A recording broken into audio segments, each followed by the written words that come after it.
Now, we know that Harry recently met with King Charles, obviously, after the King's cancer diagnosis. Now, it's been reported this week that he demanded to see the King alone. What was that all about? So the Queen's friend and journalist Petronella Wyatt apparently alleged that Prince Harry wanted a private audience with his father. Now, of course, he's perfectly entitled to that. He did fly all the way to the UK to see his father specifically, and I'm not surprised that he probably didn't want to waste any of his time having kind of cordial chit chat with his stepmother, who he addresses in quite a scathing manner in his book Spare. I suspect the relationship isn't very good in that way either. So I'm not surprised that he didn't want to have her in the room.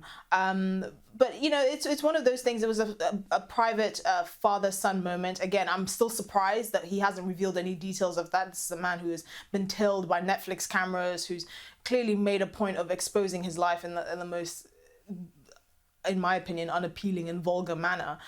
So I don't really know where this kind of tight-lipped nature is coming from.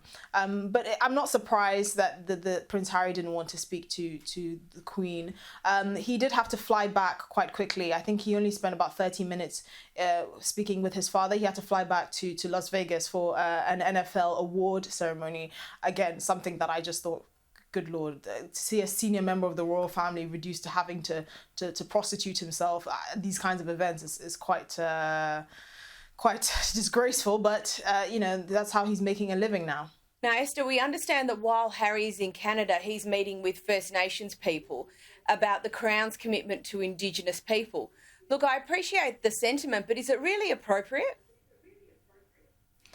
It's not really appropriate because it depends on what the capacity with which he's going and having this meeting with the Indigenous people for. I mean, one of the things he did say was that politicians have not taken the plight of Indigenous people as seriously. They keep promising that they will, but they haven't. The question is, what is Prince Harry, planning on doing about that? We know that King Charles has been very vocal and apologetic about the past discrimination and abuse that Indigenous people have faced. You know, there have been instances where their children have been removed from their communities forcibly, and you know, there have been documented abuses by the churches that they've been forced to join.